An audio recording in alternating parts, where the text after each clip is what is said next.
আর আবহাওয়া ভালো, জমিনে যে আমরা লাগাই বাসা হইতাছে, ট্রাক্টরে আমরা আলবা হইতাছে, এরপরে জমিনে কোনো সমস্যা নাই গিয়া। আর গাতে গাতে মনে হন যে মেঘ হইতাছে, আল্লাহর মতে আমরা ভালোই, সমস্যা নাই কিছু। 49 আছে, 32, এরপরে এই 28, এইগুলা ধান আমরা লাগাইলে আছি।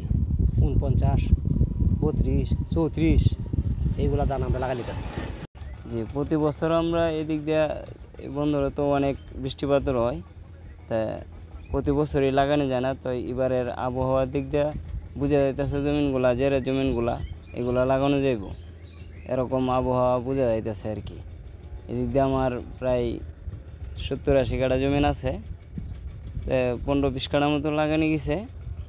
8 লাগানোর সম্ভাবনা আছে, পানি মোটামুটি কম, ঠিক আছে। এই চিন্তা ভাবনা আছে আর কি লাগানোর।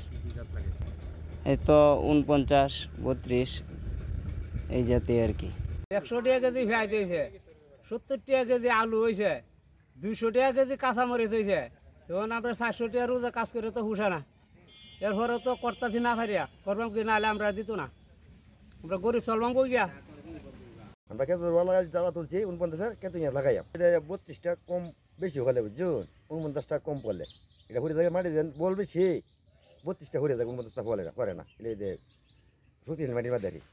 আমরা এখন খুব বিজি, এখন আমরা কাজ করি, আলাপ করার সময় নাই গিয়া। আমরা কেউ আইল কাটতাছি, কেউ বন বাঁচতাছি, কেউ লাগাইতাছি, কেউ হাল বাইতাছি, মই দিতাছি। এই মুহূর্তে আমরা কথা বলার সময় নাই, আমরা খুব সমস্যার মধ্যে আছি। এখন আটকা মরে পানি টান মারছে, খুব গাত পড়ে আছে লাগানির, যার কারণে আমরা খুব বিজি। এখন আবহাওয়া মোটামুটি ভালোই, মাঝে এক সময় একটু শুকনো আছি, জমি লাগাইতেছিলাম না। এখন বর্তমানে বৃষ্টি হওয়াতে আমরা ক্ষেত লাগাইতে পারতাছি, যার কারণে আমরা খুব বিজি, কথা কওয়ার সময়।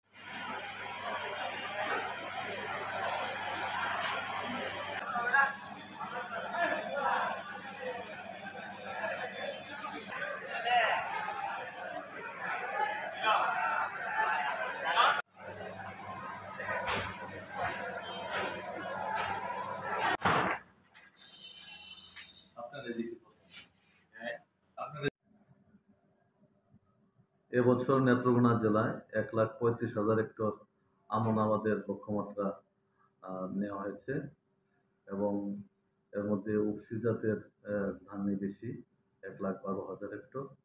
আমাদের উপসি জাতের মধ্যে আছে বেদা 49, 71, 75, 87, এছাড়া দিনার 17 এবং দিনার 7 জাতের ধানও আছে।